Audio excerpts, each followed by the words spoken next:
Hi, welcome to the Motion Picture Notion. I'm your host, Gabriel Burton. There is, in my opinion, a criminally underrated horror sequel known only as Pet Sematary 2.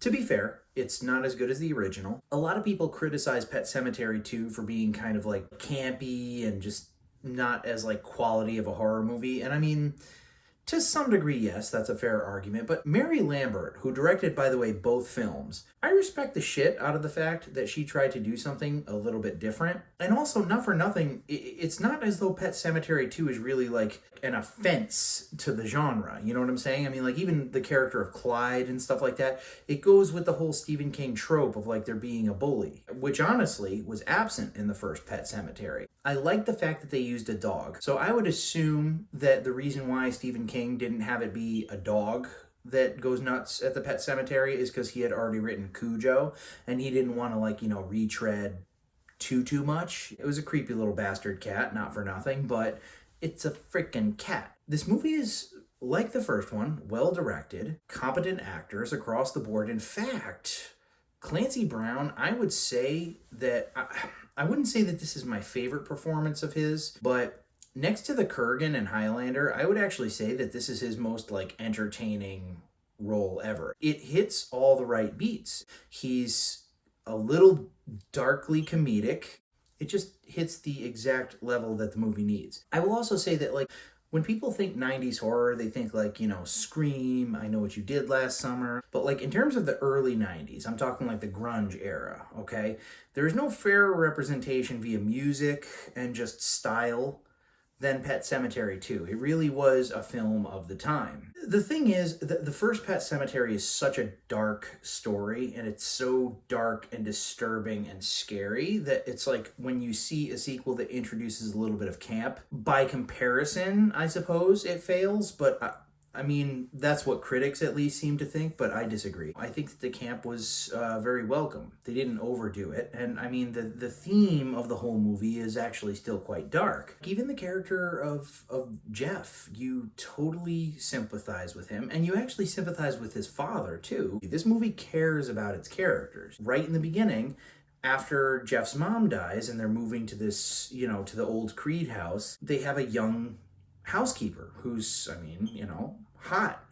And Jeff's dad is sort of like you don't get the sense that he's like really into her, but it's sort of like one of those things where, I don't know, it's just sort of like lonely, and not for nothing, but it's not like they were happily married and then she died. It's sort of like they were going through some shit and they split. He still loved her and he felt that loss. But like, there's sort of that part of him, the best way to get over somebody is to get under somebody, kind of a deal. And I'm not even saying that he would have gone for it, but it's like the temptation was very obviously there, and Jeff was picking up on it and was having none of it. So it's sort of like right off the bat, you see this sort of like contention between father and son, and they're both coming from a perspective that's very understandable. There's a lot of humanity in Pet Sematary 2. Despite all of its camp, there's a lot of humanity, and the darkness of the tone is worthy, I would say, of the original. Again, like in terms of scary, no comparison. Pet Sematary won by a landslide. But in terms of like entertainment, I don't know. I might actually even say that I prefer Pet Sematary 2. Frankly, the very ending is a little bit lame. I don't want to get into specifics, but it's just sort of like, it wraps up awfully quick. Like, if Jeff was put in a situation where he had to, like, do something regrettable to, like, stop this shit from perpetuating, that would have been a lot more, like, poignant of an ending. But they sort of went with this, like, weird circumstantial thing. It wasn't like atrocious, you know what I'm saying? It wasn't like, it was a slightly weak ending. It could have been done better, but it wasn't like to the point where it's like, oh my God, what a piece of garbage this is. I can't believe that this movie shares the same title as the original. No, quite the contrary. I think I give this movie full credit for really kind of staying with the same themes and respecting like the Stephen King sort of universe, but going in a slightly different direction, a slightly different vibe. Mary Lambert, I think, is a very underrated director, and it's kind of, it's unfortunate because I feel like she's been kind of pushed to the back burner. I have a theory about that, by the way. I was watching Pet Sematary 2 a couple nights ago, okay? And in the opening scene, because Jeff's mom is an actress, okay? She's a movie star, and she's on the set of this horror film where I don't know exactly what the hell's going on, but she's in what appears to be some sort of a haunted castle, and she's going down this winding staircase, and she's by this sort of like sarcophagus and this like metal fence, and she's like kneeling on the ground doing something, and these like skeleton arms are supposed to come up and like grab her arms, either to guide them or like I don't know what they were going for. But the thing is that there's all this like water kind of like over the set, and the person who is supposed to be operating the arms from underneath the stage is bitching to the director. He's like, dude, I'm working blind here. And so essentially what happens is when the take starts going right, there is like some of the equipment collapses, and like the electricity goes into the water up the metal fence, and Jeff literally watches his mom getting electrocuted.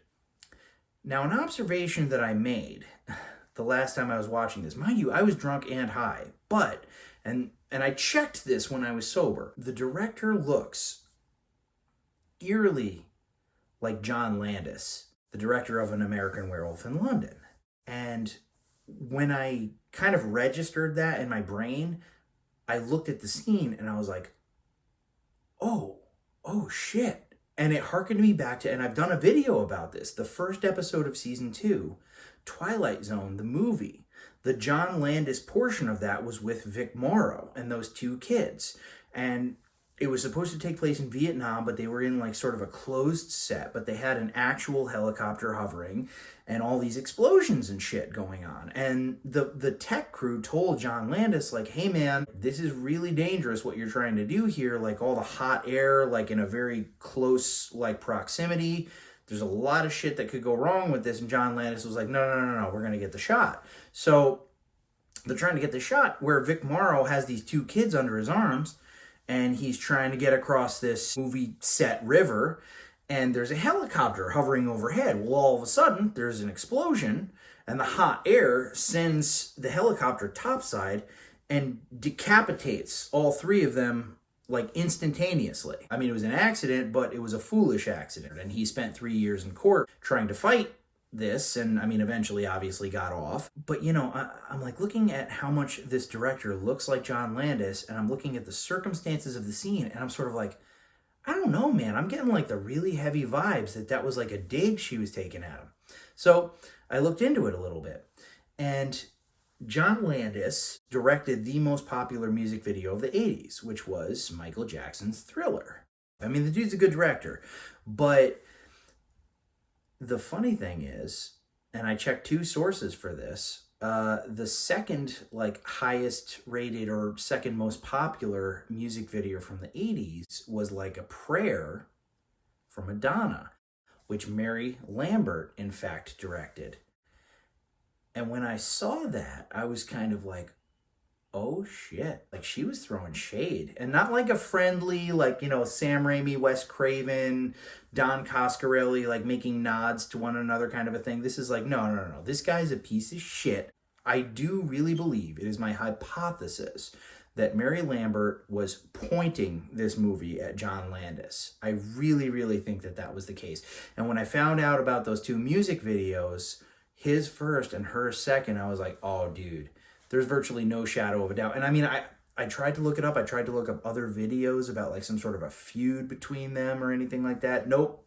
I think she was just throwing shade on her own time with her own money on her own set. And to some degree or another, I mean, like, I don't know. I find that kind of clever. I can't prove that this is the case. The only way I would ever know for sure is if I ever met Mary Lambert. And frankly, if I was right about it, I don't think she would be okay with me broadcasting it on my channel. So we'll keep it as a theory, but I'm pretty damn sure that that's what's going on. But at any rate, Pet Sematary 2, in my opinion, criminally underrated horror movie.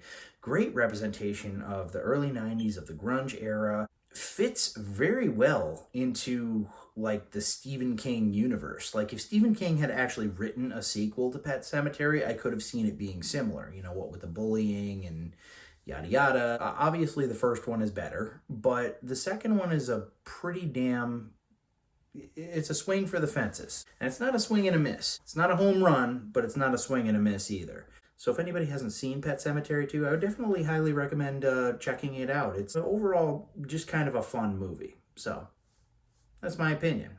And that's all she wrote.